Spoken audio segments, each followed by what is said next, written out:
The Quran is the enlightening word of Allah Almighty. As a moral compass and beacon of guidance, its rich teachings have illuminated every era.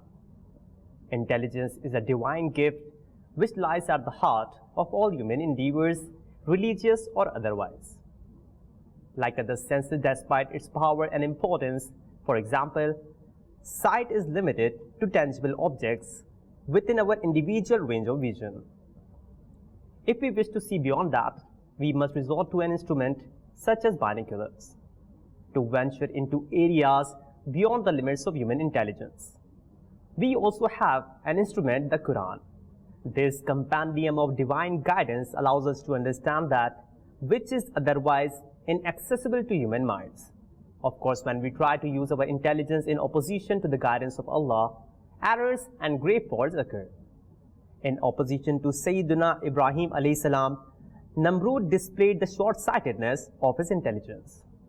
After killing the innocent and freeing the one who was deserving of capital punishment, he boasted, "Look, I too can give life and death." Qarun is another example of a deluded soul who used his knowledge, intellect and wisdom to object to the command of Allah and refused to pay zakat. He said, "I got this wealth due to a particular branch of knowledge which I possess."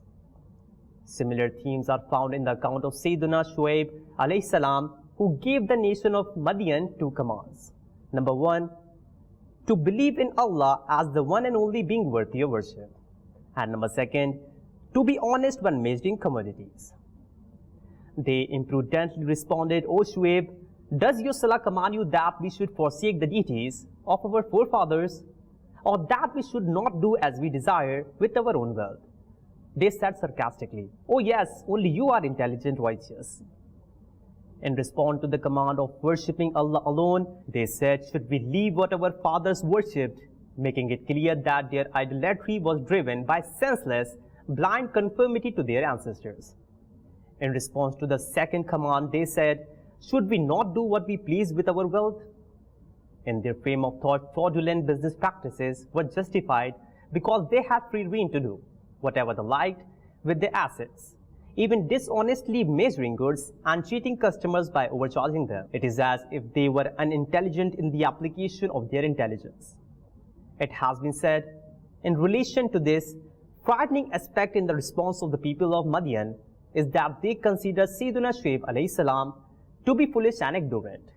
They said sarcastically, "Oh yes, only you are intelligent, righteous."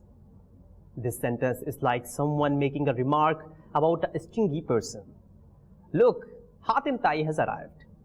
The people of Madian were convinced that the divine commands of Allah Mazallah were foolish and ignorant. The liberals and faithless people of today who say that following a religion is a tribal and outdated way of life resemble the nation of Madian. The enemies of faith have always ridiculed the teachings of Islam and its adherents, often condescending their practices and belittling their intelligence. Sayyidina Lut alayhi salam explained to his nation how they adopted unnatural methods of fulfilling their carnal desires. He said that this was their ignorance and they were an ignorant people. Instead of accepting this pure teaching, they replied that the family of Lut should be expelled from the city. While mocking the guidance of Allah, they said, "These people desire purity." It is as if purity became a means of mockery. They considered this positive trait to be a defect. Holding the true religion of Allah in contempt and challenging His commands causes deficiency in the intellect. This leads to moral blindness, whereby the person sees evil as good and vice versa. This plague has inflicted many folks who promulgate it under the guise of modernity. When they observe others acting on the rulings of Islam, their nature changes, which leads them to the conclusion that having a beard is bad and removing is good. The bearded man is frowned upon and the beardless is admired. Marriage to a bearded man is considered shameful, whereas a relationship with a beardless man is a matter of pride. In their narrow world, praying, fasting, and observing the Sunnah are bizarre practices. But they feel like they can relate to the ones who occupy themselves in listening to music and watching films and dramas. The wailing of a woman is considered to be outdated and oppressive, whereas flaunting oneself is an unwritten prerequisite of progress and open-mindedness. But being unfaithful and promiscuous is enlightenment. It is shameful for women to be distant from unrelated men, while freely mixing with the opposite gender is a social honor.